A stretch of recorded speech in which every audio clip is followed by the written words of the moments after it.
दोस्तों ये बात बिल्कुल सत्य है कि पुराने जमाने में जैसी भी टेक्नोलॉजी थी वो हमारी आज की मॉडर्न टेक्नोलॉजी से कई गुना ज्यादा अच्छे थे। और आज भी आपको पुरानी टेक्नोलॉजी से बनी कई ऐसी चीजें देखने को मिल जाएंगी जो आज इतनी ज्यादा टेक्नोलॉजी के बावजूद भी नहीं बन पाएंगे। चलो ये तो ठीक है, लेकिन आखिर ये चीजें बनी कैसे, उसमें एंशिएंट टाइम में कौन सी टेक्नोलॉजी का उपयोग किया गया, इन बातों को एक्सप्लेन करना उतना ही कठिन है जैसे आसमान से तारे तोड़ना। तो दोस्तों हमारे इस वीडियो में हम आपको 10 ऐसी ही अद्भुत एंशिएंट टेक्नोलॉजी के बारे में बताने वाले हैं जिसे आज तक कोई नहीं समझ पाया है। जी हाँ, साइंटिस्ट ने भी इन एंशिएंट टेक्नोलॉजी के आगे अपने घुटने टेक दिए हैं। तो चलिए शुरू करते हैं। दोस्तों ये बात थोड़ी अजीब है, या कहें तो एक सवाल है कि आखिर पैसिफिक ओशन के ओशन फ्लोर पे कुछ इस तरह के निशान आए कैसे जो जमीन से 100 मील की दूरी पर हैं और दिखने में एक बड़े नाले जैसे नजर आते हैं। ये निशान पीली मिट्टी पर बने हुए हैं और ऐसा मालूम होता है कि जैसे ये किसी मशीनरी के द्वारा बनाए गए हों। ऐसा भी हो सकता है कि ये किसी समुद्री जीव के द्वारा बनाए गए हों, लेकिन आपको बता दें कि सी लाइफ में इतना समझदार कोई जीव नहीं है जो इस तरह के निशान बना सके। और जब इसे एक्सपर्ट्स को दिखाया गया तो उन्होंने कहा कि ये सी माइनिंग के कारण बने हुए हैं, लेकिन ये बात पूरी तरह से झूठ निकले क्योंकि जिस जगह पे वो निशान है वहां कभी माइनिंग हुई ही नहीं है। ये कितना सच है इसका अंदाजा किसी को नहीं है। इस जगह की पहली फोटो सन 1989 में एक सबमर्सिबल के द्वारा ली गई थी और हाल ही के सर्वे में पता चला कि वो निशान अब भी वही हैं, लेकिन सच यही है कि वो निशान आज तक एक मिस्ट्री है। फिलिपिनो स्क्रीनिंग जो कि ग्रीस में है आज तक का सबसे पुराना फाउंटेन है। इस वाटर फाउंटेन को किंग फिलिप II के ऑर्डर पे 2300 साल पहले बनाया गया था। कई लोगों का कहना है कि ये फाउंटेन राजा ने अपने लिए बनवाया था, तो कई का कहना है कि ये सैनिकों के लिए था। लोग मानते हैं कि जब फिलिप्स के सैनिकों ने लोमिंग बॉटल के दौरान निस्तानी में रुकने का फैसला किया था और उन्हें पानी चाहिए था, उस दौरान इसे बनाया गया था। इसको सोर्स वाटर से सीधा जोड़ा गया है और इसके कई और अद्भुत फीचर्स को आज बदला जा चुका है। परंतु ये वाकई अजीब बात है कि जब वाटर फाउंटेन की खोज 16वीं सदी में की गई थी तो इसका 2300 साल पहले बनना कैसे संभव है। दोस्तों ये एंशिएंट मिस्ट्री पुर्तगाल के विलारियल नाम के डिस्ट्रिक्ट के पेनियास की है।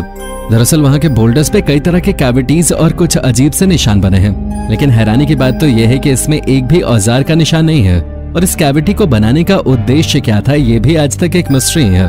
लेकिन अगर आप लैटिन और ग्रीक मिथोलॉजी के साथ इनको देखते हैं तो उसमें बताया गया है कि ये एक तरह की परंपरा होती है जिसमें इन रॉक कैविटीज से भरे हुए पानी का उपयोग होता है।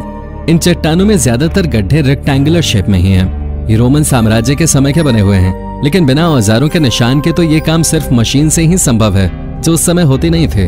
तो आखिर ये कैसे बने, ये आज तक की सबसे बड़ी मिस्ट्री में से एक है। पेरू का माचू पिचू भी कई कारणों के चलते अद्भुत है। पहला कारण तो यही है कि ये पहाड़ के ऊपर बना हुआ है जो इनका के द्वारा बनाया गया था, जिनके पास कोई औजार नहीं थे और न ही उनके पास कोई वाहन थे जिससे सामान को नीचे से पहाड़ के टॉप पे चढ़ाया जा सके।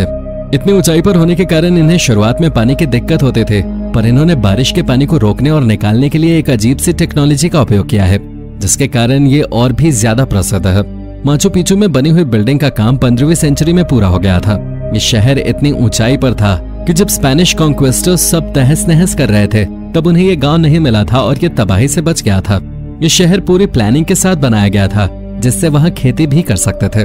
लेकिन आखिर ये जगह आज से करीब 600 साल पहले बनी थी, लेकिन आखिर बनी कैसे, इसका अंदाजा आज तक साइंटिस्ट भी नहीं लगा पाए हैं। ये तो आपको पता ही होगा, दांत खराब होने पर उसे निकालना पड़ता है और उसकी जगह नकली दांतों को लगाना पड़ता है जो कि प्लास्टिक या किसी अन्य मटेरियल के बने हुए होते हैं। लेकिन अगर आपको नहीं पता तो आपको बता दें कि ये कोई मॉडर्न टेक्नोलॉजी का आविष्कार नहीं है, बल्कि ये एंशिएंट टेक्नोलॉजी की एक खोज है जिसका इस्तेमाल एंशिएंट टाइम के प्री रोमन ऑक्यूपेंट्स किया करते थे। उन्होंने इसे आज से करीब 2700 साल पहले उपयोग में लिया था, पर वो इससे आज के नकली दांतों के मुकाबले थोड़े अनकंफर्टेबल थे। पर क्या आपको पता है क्यों? अगर नहीं तो आपको बता दें कि वो 2700 साल पहले वाले नकली दांत असली इंसानी हड्डी और आइवरी का उपयोग करके बनते थे और उन दांतों को सोने, तांबे और चांदी का उपयोग कर इंसान के मुंह में लगाया जाता था।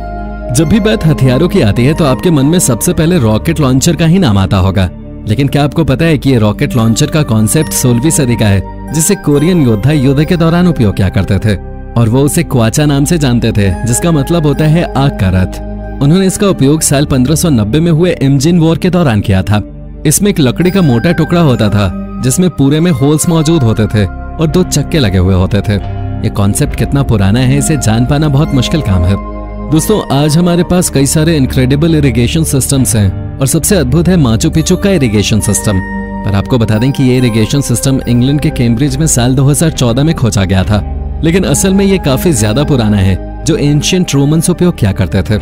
इसका बेसिक सिस्टम इनका साम्राज्य द्वारा पेरू में यूज किया जाता था जिसमें ज्यादा गड्ढे और कुएं मौजूद थे और तो और पेड़ों को लगाने का एरिया भी काफी अच्छा था। पर अगर आप इस बारे में इतिहास पे नजर डालें तो आपको नियोलिथिक पीरियड का वर्णन देखने को मिलेगा, जो कि आज से करीब 4200 साल पहले हुआ करता था। वे इन गड्ढों का उपयोग सूखे के समय पानी पीने के लिए भी करते थे और इस इरिगेशन सिस्टम में उग रही फसल को एक दूसरे के पैरेलल रख के उनके बीच से पानी के प्राकृतिक सोर्स को जोड़ते थे। ये इरिगेशन सिस्टम वाकई नेक्स्ट लेवल है। क्या कभी आपने सोचा है कि अनाज का भंडार भी बैंक हो सकते हैं? अगर नहीं तो आप जान लीजिए कि एंशिएंट मोरक्को में कुछ इस तरह की ग्रेनरीज हैं जिनके बारे में पुराने आर्कियोलॉजिस्ट और कई महान इतिहासकारों का कहना है कि ये दुनिया का पहला बैंकिंग सिस्टम है, जो कि अमेजिंग कम्युनिटी के द्वारा उपयोग में लिया जाता था, जो कि सदर्न मोरक्को के पहाड़ों के बीच रहा करते थे और वो अपने कीमती गहने और सामान को रखने के लिए इसका उपयोग किया करते थे। जो भी उसमें कुछ रखता था उसे ओनरशिप का सर्टिफिकेट भी दिया जाता था। वैसे ज्यादातर लोग सोना, चांदी और कीमती हीरे इसमें रखते थे। सबका कहना है कि ग्रेनरीज कम से कम 100 साल पुरानी हैं, लेकिन असल में ये कितनी पुरानी हैं, इसका अंदाजा किसी को नहीं है। दोस्तों, कैलाश मंदिर भारत का सबसे पुराना और प्रसिद्ध मंदिर है, जो पत्थर पर सुंदर कारीगरी कर बनाया गया है। ये पूरी दुनिया में अब तक का सबसे बड़ा मोनोलिथिक स्ट्रक्चर है। आर्कियोलॉजिस्ट का मानना है कि यह मंदिर आज से करीब 1300 साल पहले बन चुका था, जिसे 100 लोगों की एक टीम ने लगातार 20 साल काम कर बनाया था। इसके बनने के पीछे की एक कहानी है। कहा जाता है कि एक राजा ने भगवान शिव से मन्नत मांगी थी कि अगर उनकी बीमार पत्नी ठीक हो जाएगी तो वो एक मंदिर का निर्माण करवाएंगे, और उन्होंने ही इस मंदिर को बनवाया था। पर अगर आप देखेंगे तो आपको लगेगा कि इस मंदिर को बिना मशीनरी के द्वारा बनाया गया है और इसे बिना मशीनरी के बनाना असंभव काम था। लेकिन 1300 साल पहले इसको बनाना संभव कैसे हुआ, ये दुनिया की आज तक की सबसे बड़ी मिस्ट्री बनी हुई है। दोस्तों, ये जो आप बड़ा सा व्हील अपनी स्क्रीन पे देख रहे हैं, ये कोई फेरिस व्हील नहीं है, बल्कि ये एक वाटर व्हील है और ये करीब 2500 साल पुराना है। पर सवाल आता है कि आखिर ये कैसे संभव है कि जब 16वीं सदी के पहले न कोई वाटर व्हील न कोई विंडमिल का आविष्कार हुआ था, तब इसको कैसे बनाया गया? किसी को इसका अंदाजा नहीं है कि आखिर ये टेक्नोलॉजी सीरिया में इतनी जल्दी कैसे संभव हुई। वो दुनिया में किसी को भनक लगे बिना आज के समय में हामा में कुल 17 व्हील्स मौजूद हैं, और इसकी दुनिया में किसी को भनक भी नहीं लगे। आज के समय में हामा में कुल 17 व्हील्स मौजूद हैं, जिनमें से आज कुछ ही यूज होते हैं और साथ ही कई सारे तो टूट भी चुके हैं जो काम नहीं करते। पर चाहे आप माने या ना माने, ये एक बहुत बड़ी मिस्ट्री है जो कि आज तक अनसुलझी है। तो दोस्तों, ये थी हमारी एक और इंटरेस्टिंग वीडियो। उम्मीद है आपको ये वीडियो जरूर पसंद आई होगी। इसे प्लीज लाइक कर लें और हाँ, जाते जाते चैनल को सब्सक्राइब जरूर कर दीजिएगा। धन्यवाद।